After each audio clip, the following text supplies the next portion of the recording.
Bonsoir à toutes et à tous et bienvenue pour cette quatrième soirée du Festival Sud de Sciences. Donc le Festival Sud de Sciences, c'est le festival du film scientifique.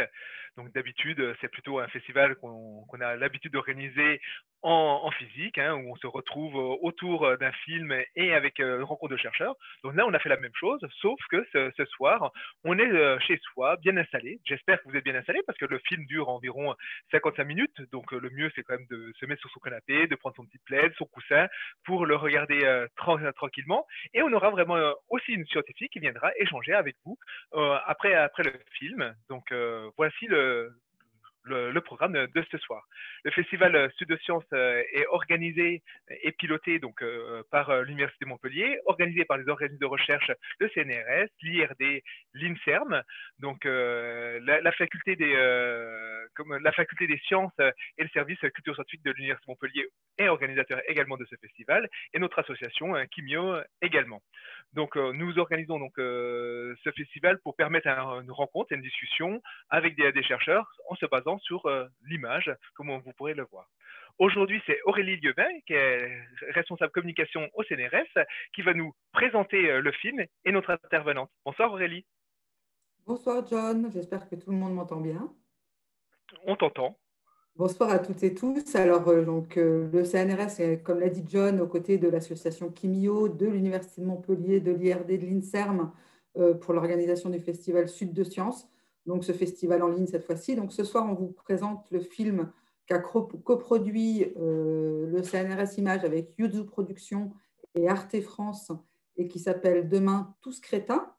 Alors, je fais crétin hein, avec un petit point d'interrogation à la fin, parce que bah, c'est quand même un titre un petit peu, voilà, qui est un petit peu provocateur à dessein, qui se pose la question en fait de la probable baisse de QI dans les populations actuelles, la multiplication du nombre d'enfants ayant atteints d'hyperactivité ou souffrant de troubles de l'apprentissage.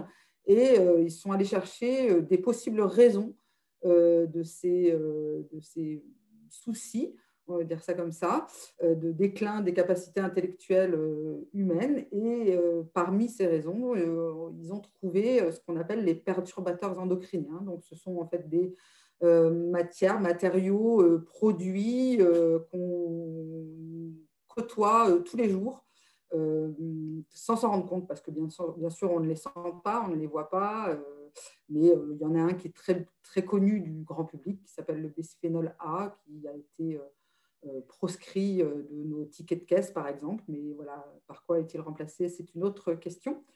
Alors, pour continuer la discussion avec vous après le film Demain tous crétins, donc, nous accueillons Véronique Perrier, qui est directrice de recherche au CNRS. Elle est neurobiologiste. Elle dirige un groupe de recherche sur la thématique polluants environnementaux et maladies neurodégénératives au sein de l'unité INSERM Université de Montpellier, qui s'appelle Mécanismes moléculaires dans les démences neurodégénératives. J'ai réussi à le dire, je suis contente. Donc, Félicitations.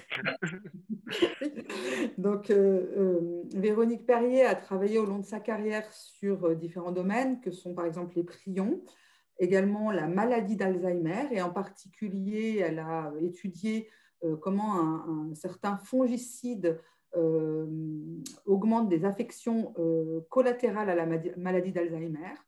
Elle s'intéresse actuellement à l'impact des résidus de fongicides sur le neurodéveloppement dans un modèle de contamination mère-enfant durant la gestation, donc vraiment au moment de la grossesse.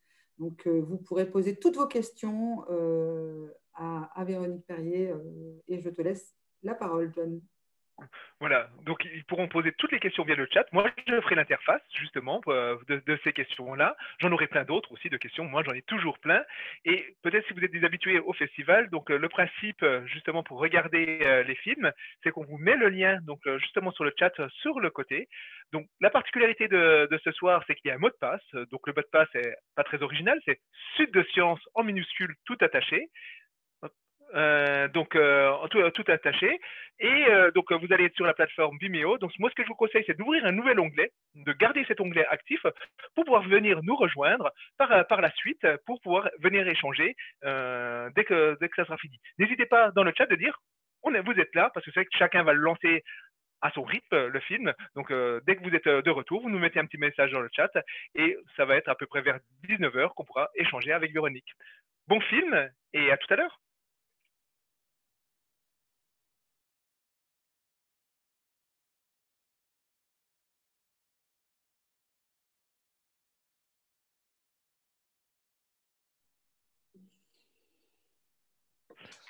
Rebonsoir à toutes et à tous. J'espère que ce film ne vous a pas trop déprimé. Il pose beaucoup de questions. Moi, j'en ai plein à poser à Véronique. Véronique Perrier qui est là pour échanger avec nous. Donc, n'hésitez pas à poser vos questions sur le chat. Je ferai le relais. J'essaierai de les regrouper au bon moment. On essaie d'avoir quelque chose assez fluide. Donc, tout d'abord, Véronique, je voulais te poser la question. Quel est ton métier précisément et quels sont tes domaines de recherche et en quoi tu peux répondre aux questions par rapport à ce film. D'accord. En fait, déjà, je remercie donc les organisateurs donc, du Festival Sud de Sciences pour m'avoir proposé de participer à cette émission. Et donc, pour répondre à ta question, je suis donc directrice de recherche au CNRS et mes recherches ont longtemps porté sur les maladies à prions, qui sont des maladies neurodégénératives avec formation de protéines amyloïdes. Et en fait, il s'est avéré que ce concept de prion est beaucoup plus étendu maintenant à d'autres maladies neurodégénératives comme Alzheimer et Parkinson. Donc, je me suis tournée vers la maladie d'Alzheimer et je recherche un peu l'impact des pesticides dans cette pathologie. À la fois, est-ce que ça a un rôle dans l'aggravation de la maladie d'Alzheimer ou bien dans son étiologie? Et on développe aussi des modèles de contamination mère-enfant. On fait ce qu'on appelle du neurodéveloppement, en fait. On recherche l'impact des pesticides dans le neurodéveloppement. D'accord. Je travaille dans une unité INSERM à l'Université de Montpellier, en fait. Et en quoi, là, on a un peu entendu parler, mais en quoi les pesticides sont un problème dans le développement embryonnaire Alors, en fait, c'était pas très, très connu, à part des études épidémiologiques qui commencent à sortir, où on voit en fait l'impact des pesticides sur l'autisme, en fait, sur le développement de l'autisme. Et on l'a très bien vu, en fait, dans le film.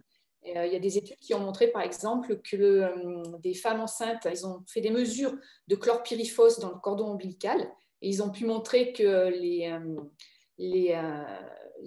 les enfants qui avaient des concentrations élevées de chlorpyrifos dans le cordon ombilical avaient en fait des pertes de quotient intellectuel, des pertes, des déficits au niveau du langage et aussi des troubles autistiques.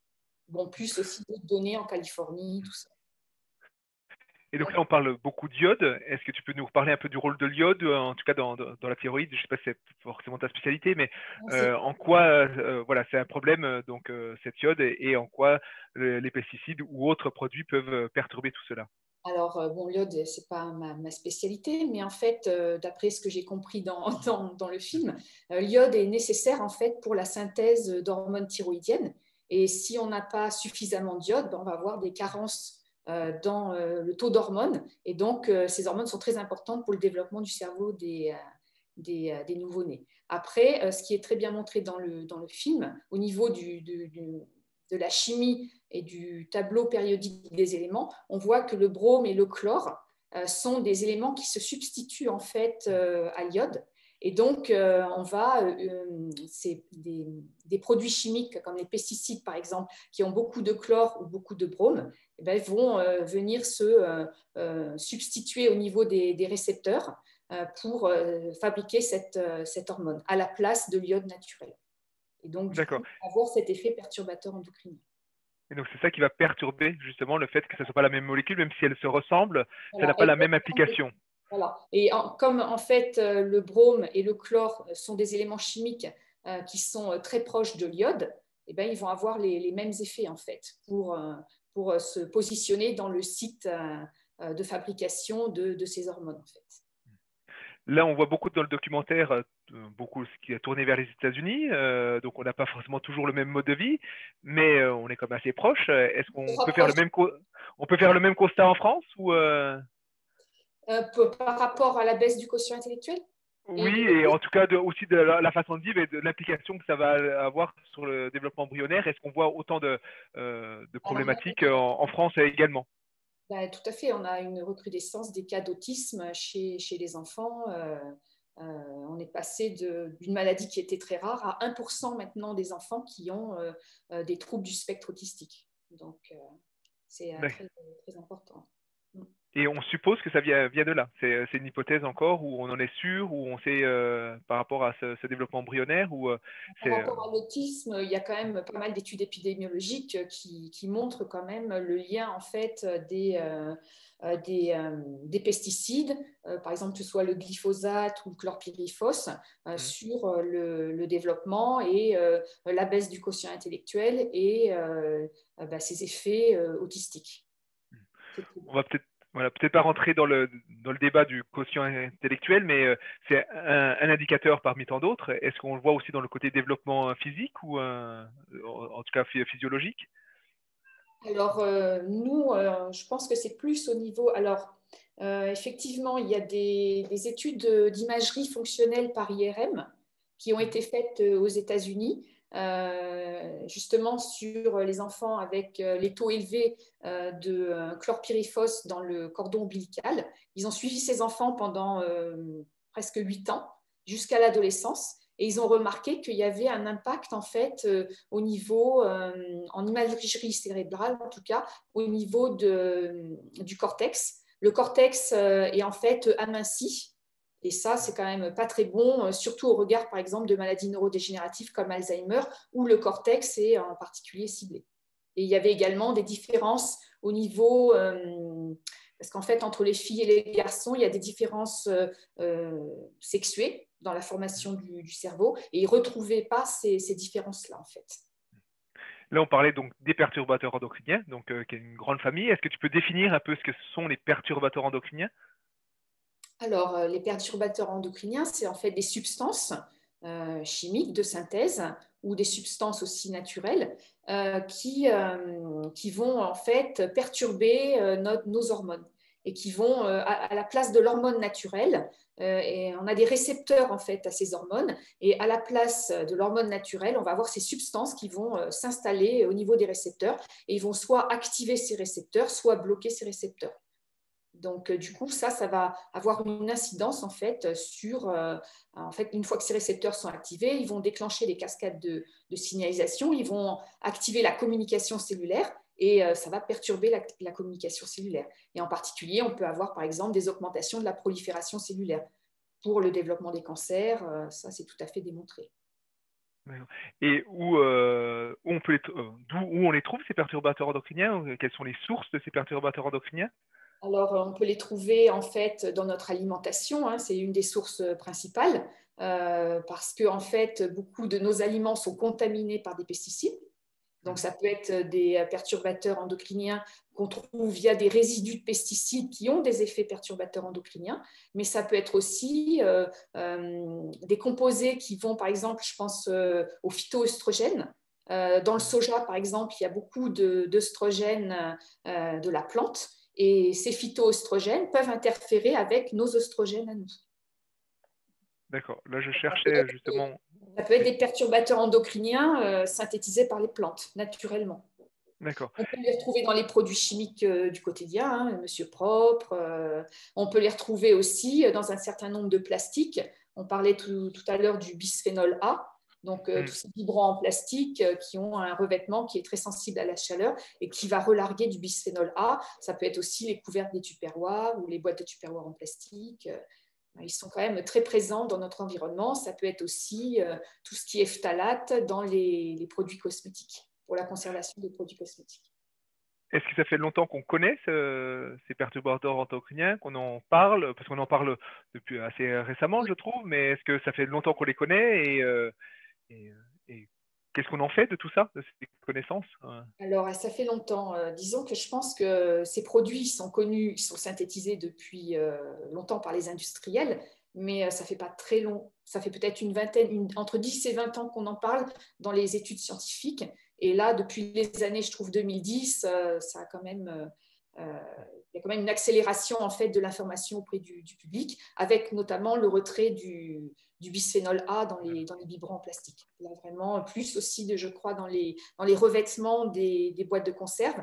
Malheureusement, je crois que les industriels ont trouvé des parades, c'est-à-dire de remplacer le bisphénol A par d'autres bisphénols qui sont le bisphénol E, et qui ont des effets qui sont parfois plus dramatiques que le bisphénol A en lui-même. Donc, en fait, c'est à nous, consommateurs, d'essayer de ne pas utiliser ces biberons en plastique et de se tourner vers des matériaux plus inertes comme le verre, par exemple, les biberons en verre. Il y a Isabelle qui posait la question. Beaucoup en conserve en verre plutôt que des boîtes de conserve en plastique. En plastique, oui, ou en tout cas avec le revêtement plastique qui protège. Voilà. Essayez de limiter au maximum le plastique. Ouais. Il y avait Isabelle qui posait la question, serait-il possible à l'avenir d'anticiper avant d'industrialiser un nouveau pesticide? Les OGM sont-ils moins mauvais finalement? Voilà, donc il y avait un peu cette question-là. Mais on aimerait bien anticiper. Il faut changer la réglementation sur l'autorisation de mise sur le marché de ces composés, puisque les règles de toxicologie classiques, ça consiste à regarder en fait les fortes doses, à tester. Il y a toute une batterie de tests toxicologiques qui sont orientés sur les fortes doses, les doses chroniques qui restent quand même assez élevées. Mais en fait, tout ce qui est faible dose, et on le voit bien dans ce reportage, les petites quantités, en fait, l'effet perturbateur endocrinien, il est plus nocif à petite quantité qu'à très forte quantité. Et en fait, avant, on pensait que c'était la dose qui faisait le poison, mais on se rend compte que ce n'est pas forcément les plus petites doses qui sont les moins nocives. C'est ce que je veux dire. Ouais. Il y a Astrid qui posait la question aussi, quels sont les résultats de votre recherche pour le moment sur les impacts des pesticides sur la maladie d'Alzheimer? Alors, on a publié en fait un article en début d'année où on s'est intéressé en fait à une catégorie de pesticides qui sont des fongicides qui n'avaient pas été très étudiés, de la famille des anilino-pyrimidines. Disons que ces fongicides, quand on a regardé l'étude de l'ANSES, les rapports de l'ANSES sur la présence des résidus de pesticides et les différentes catégories de pesticides qu'il y avait dans l'alimentation des Français, on s'est rendu compte qu'ils étaient dans le top 5 des résidus de pesticides les plus fréquemment détectés. Donc, et en plus, dans notre région, ici à Montpellier, ils sont très utilisés pour le traitement de la vigne. Donc, on a mis des souris transgéniques de la maladie d'Alzheimer au contact d'un cocktail de ces composés. Donc, on a pris les 3 composés de la même famille à la dose de 0,1 microgramme par litre, qui est la dose à ne pas dépasser dans l'eau potable. Et on a pu montrer qu'en fait, on avait une aggravation des marqueurs de la maladie. Donc, tout ce qui est inflammatoire, tout ce qui est plaques amyloïdes, qui sont donc ces plaques qui s'agrègent et qui vont détériorer en fait les neurones et la communication des neurones. Et également, ce qu'on appelle l'angiopathie amyloïde cérébrale, c'est-à-dire des plaques amyloïdes autour des vaisseaux sanguins. Et ça, c'est pas très bon d'avoir des plaques amyloïdes autour des vaisseaux sanguins, parce qu'en fait, ça rigidifie les vaisseaux et ça entraîne ce qu'on appelle des AVC. Donc, en fait, c'est une comorbidité de la maladie d'Alzheimer et ça pourrait expliquer pourquoi les patients 30% des patients ayant une maladie d'Alzheimer ont des AVC parce que, en fait, par exemple, les résidus de pesticides sont plus prônes à former en fait ces dépôts amyloïdes autour des vaisseaux sanguins. Donc ça, c'est une première partie sur les souris Alzheimer. Et on travaille aussi sur les souris, donc les modèles de transmission mère-enfant. Donc, on utilise toujours ces doses qui sont censées être inoffensives, hein, qui sont les doses qui sont à ne pas dépasser dans l'eau potable. Légales, oui. Donc. Ouais, les doses légales qui sont indiquées. Les doses légales, les doses, voilà. Et même on est en dessous des doses en cocktail, puisque normalement, quand vous avez un cocktail de résidus de pesticides, c'est 0,5 microgrammes à ne pas dépasser. Et nous, comme on a 3, c'est 0,3 microgrammes. Donc, on est en dessous des doses inoffensives.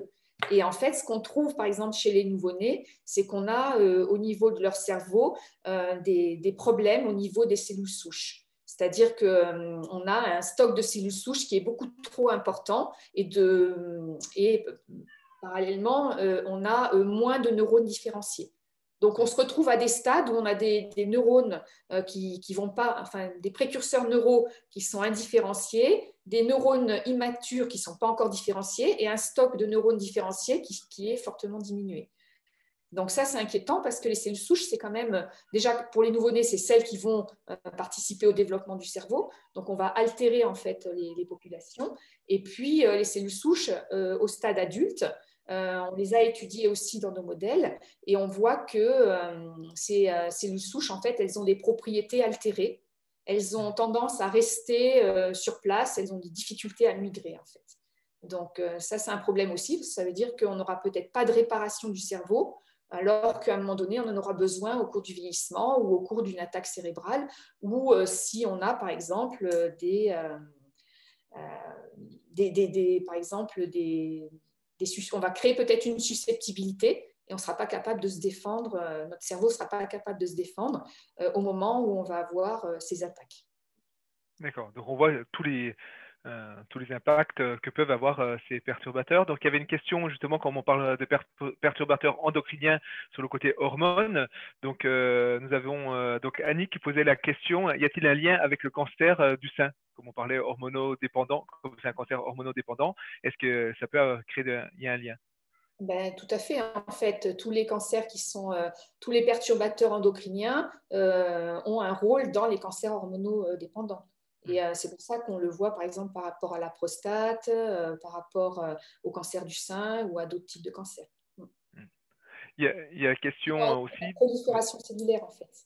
Ils vont induire la prolifération cellulaire. Et d'ailleurs, on a travaillé avec une collaboratrice qui est le docteur Corinne Prévotel à l'IRCM à Montpellier. Et nous avons testé différentes cultures de cellules cancéreuses. Et on a abaissé, en fait, on a utilisé différentes doses, mais très petites. Et on a vu que, effectivement, ces composés qu'on a étudiés, donc les fongicides, favorisent en fait la prolifération cellulaire. Et même dans des conditions, par exemple, où on devrait avoir une mort de ces cellules cancéreuses, par exemple en déprivation de sérum, quand on prive ces cellules de nourriture, normalement elles meurent, les cellules cancéreuses. Et là, si on a dans le milieu des pesticides, eh bien, en fait, on ne va pas observer cela. Là, on a vu dans le plastique qu'il y en avait beaucoup. On a parlé aussi dans d'autres produits. Donc, il y avait un peu la question qui était posée dans quels produits cosmétiques et produits nettoyage on peut en trouver dans lesquels on va peut-être pas forcément citer de marque, mais est-ce que moi j'avais une autre question en tant que chercheur comme tu es un peu sensibilisé à ça. Comment tu fais au quotidien et quels sont est-ce que ça veut dire que tu utilises plus de plastique? Et quels produits tu vas utiliser? Voilà. C'est hyper difficile au quotidien. Alors, pour répondre à la question sur les cosmétiques, tout ce qui contient du parabène, diéthylparabène, tout ça, ce sont des perturbateurs endocriniens. Il y a maintenant aussi la menace en fait des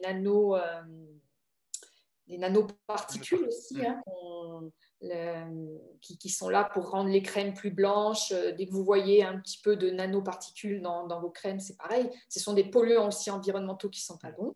Maintenant, comment faire pour s'en débarrasser? Bon, moi, je privilégie le savon plutôt qu'un gel douche Tahiti, machin, je ne sais quoi. Mais en fait, au quotidien, c'est quand même très difficile de... Oui.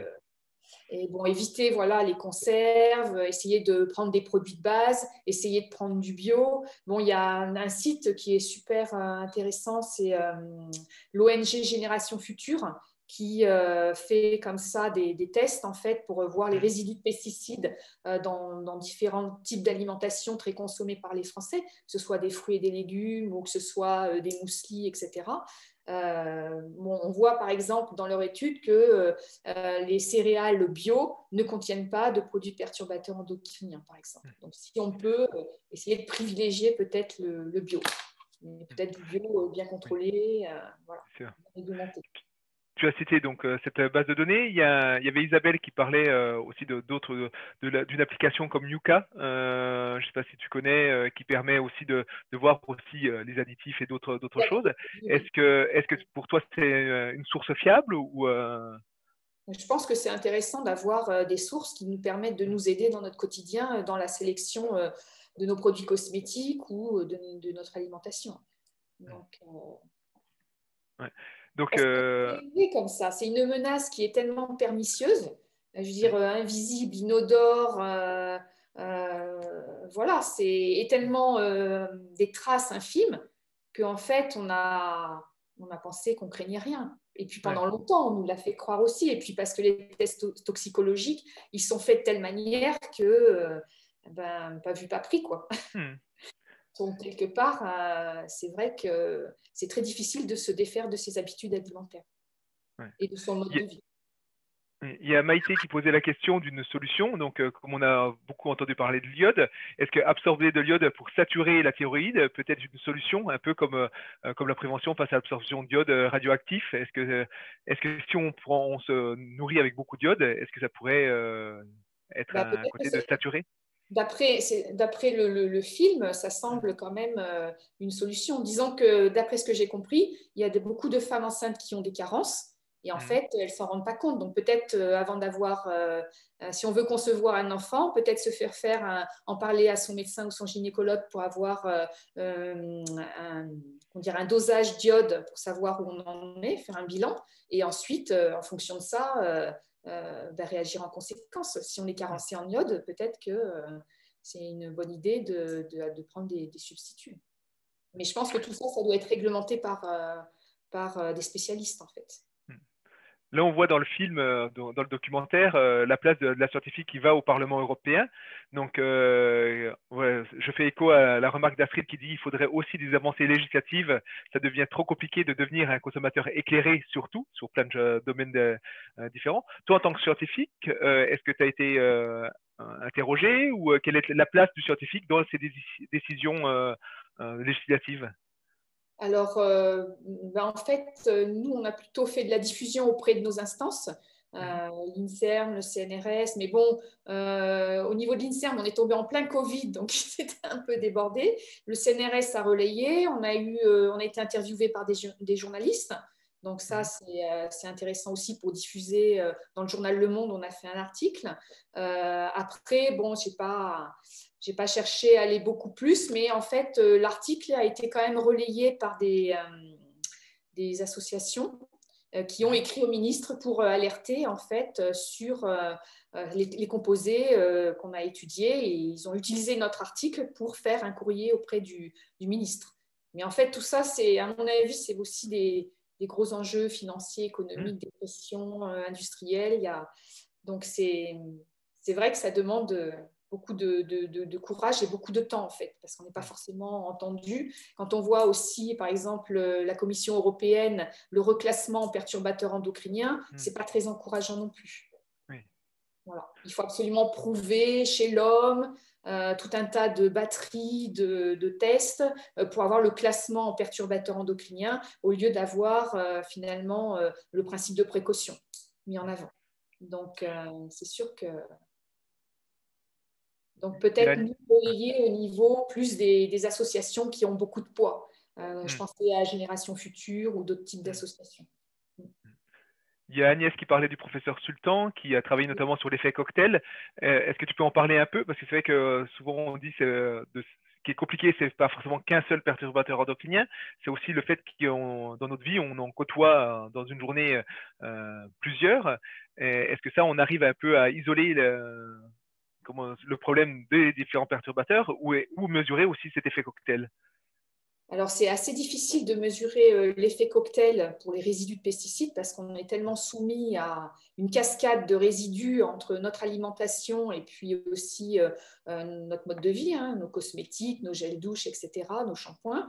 Par contre, pour en revenir au professeur Charles Sultan, c'est vrai qu'il a été un des premiers à tirer la sonnette d'alarme puisqu'il s'est aperçu en fait qu'il y avait dans la région de Moguillo, qui est une région où il y a beaucoup de production agricole et maraîchère, il s'est aperçu que les enfants des parents qui travaillaient en fait dans cette région ou qui vivaient simplement dans cette région avaient des problèmes. Alors chez les petites filles, c'était des problèmes de règles qui étaient très précoces, et chez les enfants, c'était des problèmes de malformation génitale.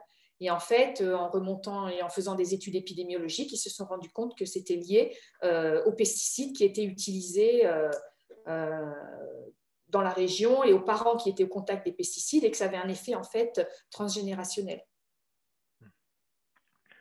Donc, n'hésitez pas à poser quelques questions. On va laisser la parole encore pour une ou deux questions. Donc, n'hésitez pas sur le chat à les poser. Moi, c'est que je revenais un peu sur cette question, le côté inquiétant. Et donc, quel est l'avenir dans tes recherches? Donc là, quelle est l'étape suivante par rapport à ce que vous avez trouvé et qu'est-ce que tu affines en ce moment? Alors, donc, on travaille sur les systèmes donc, de contamination mère-enfant. Donc, on fait aussi ce qu'on appelle de l'électrophysiologie. Donc, c'est des mesures en fait de l'activité en fait des neurones dans le cerveau pour voir un petit peu si on a des modifications, des perturbations de la transmission synaptique, c'est-à-dire de la communication entre les neurones. Et on trouve pas mal de choses. Et on s'intéresse aussi à des techniques très innovantes qui consistent à regarder à partir d'une cellule souche comment elle va au cours du développement évoluer, est-ce qu'elle va bien correctement aller dans les différentes couches du cortex, etc. Et ça se fait grâce à de la fluorescence. Et on travaille en collaboration avec une équipe. Donc, nos recherches sont d'affiner et d'aller au niveau de ce qu'on appelle la corticogénèse, c'est-à-dire le développement du cortex, mais vraiment dans les mécanismes moléculaires pour voir les différences fines. Après, on va s'intéresser à passionnant, mais en même temps très inquiétant. Et si j'ai un message, c'est d'essayer de protéger les femmes enceintes et les enfants de ces composés au maximum. Donc, merci beaucoup, Véronique.